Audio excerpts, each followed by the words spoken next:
So we ready? Are we ready for part number 3? I think so. All right, let's get started with part number 3, which is really part number 2, talking about new social and economic systems. So all these changes are going to affect the economy and the society around the world. So let's talk about peasants. Now, the vast majority of the people around the world, of course, are going to be peasants, right? Peasant farmers, peasant laborers.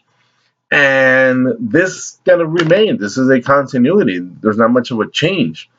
And in fact, it's going to be more common to have peasants. So, for example, in Russia, the practice of having serfs is going to be a continuity. And as more and more of Siberia, right, that northern part of Russia comes under Russian control, that land is going to be cultivated by more and more Russian peasants. In India, we're going to see, of course, a lot of peasants be farmers, but also they're going to shift to cotton production. And of course, they're going to produce more cotton textiles because the Europeans are going to be buying more cotton textiles. Just like in China, the demand for silk textiles is going to increase silk production.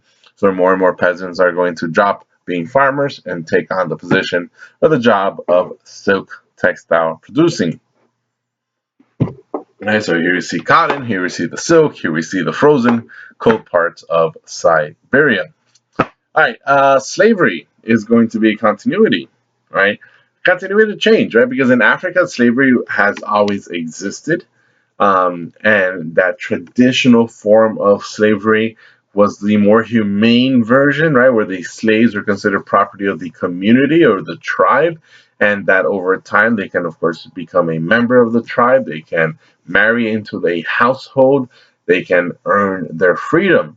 But going back to the post-classical era, we see the development of chattel slavery, right? And this, of course, it begins with the Arabs. It begins with the Muslims, right? They're going to be purchasing African slaves and sending them to the Mediterranean, to the Indian Ocean to work on plantations, and like what the Romans had done long before them. And this is what we call chattel slavery. Chattel has the same origin as cattle, and it tells us that these people, these slaves, were not viewed as people; they were viewed as property. Right, so the Muslims begin it, the Europeans are going to adopt chattel slavery, and they're going to incorporate that into their colonies in the New World. Now, why so much slaves? Because of plantations and cash crops, right? Stuff like indigo. We never talked about indigo before, but indigo is a dye. It's a blue dye. It's what makes blue jeans blue. Right? Indigo becomes a big popular cash crop. Of course, you know about sugar and tobacco and coffee and cotton. All of these cash crops are going to be produced, cultivated by slave labor. At first, it's Amerindians, right, Native American Indians, who are going to do the slave work when either they die or they run away, and then the Africans are going to be brought in as replacements. The encomienda system that the Spanish had in the Americas, the mita system that the Spanish had, these are also forced labor, right? We don't call it slavery, but it pretty much was, right? You're forcing the people to work and already paying them. But those systems weren't producing enough work.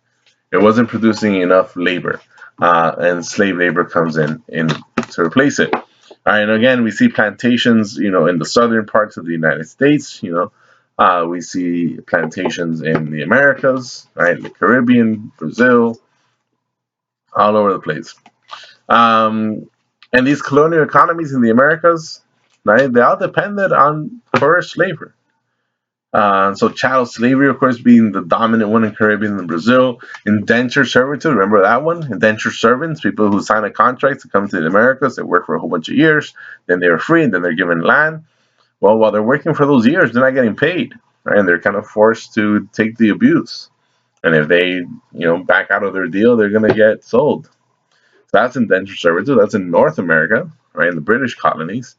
Right, encomienda, haciendas, right? These are all different systems that the Spanish had. The mita system, right, which wasn't even Spanish, it was Incan. The Incas developed it, and the Spanish took it from them and used it on their people. So of course, labor, forcing people to work, that was what the economy was based on, right? That goes back to mercantilism, maximizing your profits, right? No matter the cost, no matter who suffers. So all these changes, again, we're going to continue with more and more and more changes. And one of the changes is the rise or the formation of new elites, right? The early modern era, we see in new groups come to power in their countries, right? Whether they're political or economic elites or both. So, for example, in China, we see the Manchus, right? These are foreigners; they're not Chinese. The Manchus are from Manchuria, from the northern part of China, or what is now China. Back then, it was just Manchuria. And they're going to come in and they're going to take over, and they're going to give themselves the highest positions in the government. They're going to become the mandarins, right? So that's in China. In the Americas, we have the Spanish, right? The white Europeans, the Creoles, the Peninsulares, right? They're going to take over, right? And we're going to see that racial society in the Americas, where the darker the skin tone, the lower the class you were, right? The Creoles, Peninsulares, of course, being the uppermost part of society, and they're going to take over who? Well, the Incas and the Aztecs, right? The Incas and Aztecs used to control everything in Peru and Mexico, and now they're gone, and the Creoles and Peninsulares took over. Right, so that's through conquest, right? Just like the Manchus, they took over through conquest. But in Europe, we have the economic opportunities, right? Merchants who at one point were low class. Now the merchants are going to slowly rise in wealth with all those economic opportunities of a global trade networks available to them. Merchants are going to rise in to become upper class, and they're going to start competing with the nobles who own land in Europe, right? And these merchants have territories and wealth elsewhere and business interests all over the world. So that's going to be a new competition between the rich merchants and the landed aristocracy. That means people who own a lot of land and it's passed down from one generation to the next. So we see new elites come to power and come to upper class status in all over the world. Right, so here we see the Manchurians, here we see the Creole people mixing with the other people, and here we see those fancy merchants, decked out with fancy clothing. All right. So as new people come to power, right, the old upper class is going to try to avoid getting kicked out of power, right? So we see a lot of changes and conflicts between the new elites and the old elites who want to keep their power at all expense, right? And at the same time that these old nobles or upper class guys are trying to keep their power, there's a new monarchs, especially in Europe, right, taking away their power, right, siding with the merchants and stuff. So in India we have the zamindars, right, and the zamindars, of course, being the bureaucrats of the Mughal Empire, right? They want to make sure that their status isn't compromised, that their status isn't weakened with the arrival of more and more Europeans, especially the British. We see that in Europe, the nobles, those land-owning elites, right? They're going to try to keep their power, keep their influence over the monarch. In some places, like in England, where the nobles are part of the government, they're part of the parliament, they're going to have a lot of power there.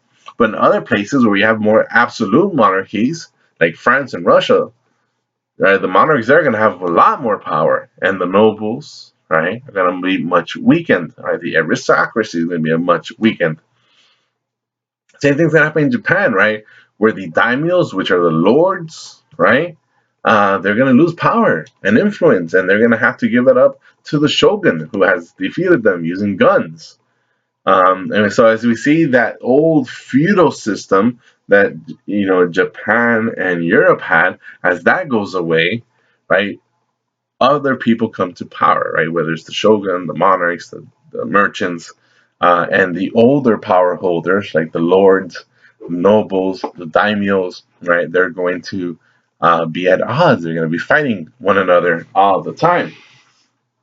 Now, during this time, we see there's going to be some changes to family, some changes to gender roles, right?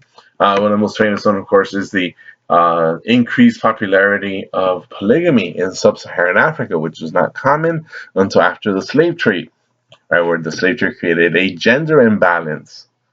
We see that in Southeast Europe, Southeast Asia, strangely enough, a lot of the trade that the Europeans conducted wasn't with men, it was actually with women. So Southeast Asian women had a role of merchants, which was not, common elsewhere. We see that the families, especially in Europe, families are going to get smaller, right? So the size of the family is going to get smaller, even though the overall population is going to grow, meaning there's more and more families, but they're going to have less and less kids, right? As Europe is slowly shifting away from a primarily agricultural to a more financial economy, right? And eventually that's going to lead to an industrial economy. And of course, kind of the most drastic change we see is in Latin America, right, where we see that mixed race families develop, right, between the conquistadors and the Spanish and Portuguese migrants, right, coming into the Americas, settling with Native women, settling with African women, and creating all those mixed race classes. So families in Latin America are going to be big time different and restructured during this time period. Right? These are examples of the casta paintings, right, where they would paint all the different racial, skin color, makeups, right, or all the different compositions you can have, and rank them, right. The darker you were, the lower class you were. But again, in Europe, where we see the shrinking of the family, right, again, as Europeans become less and less focused on agriculture. All right, other demographic changes in the Americas, right, we see the creation of the new racial and ethnic classifications, the mestizos, the mulattoes, the creoles, the peninsulares.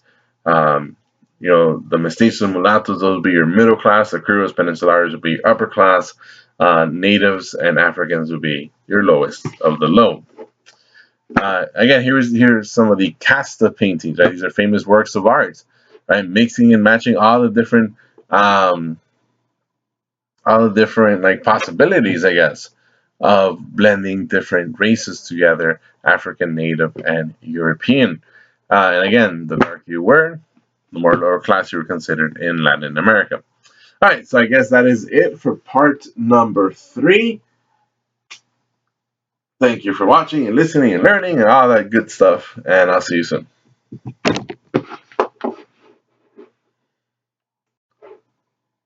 And Marcos, you better not be fast forwarding stuff, because I'm going to kill you.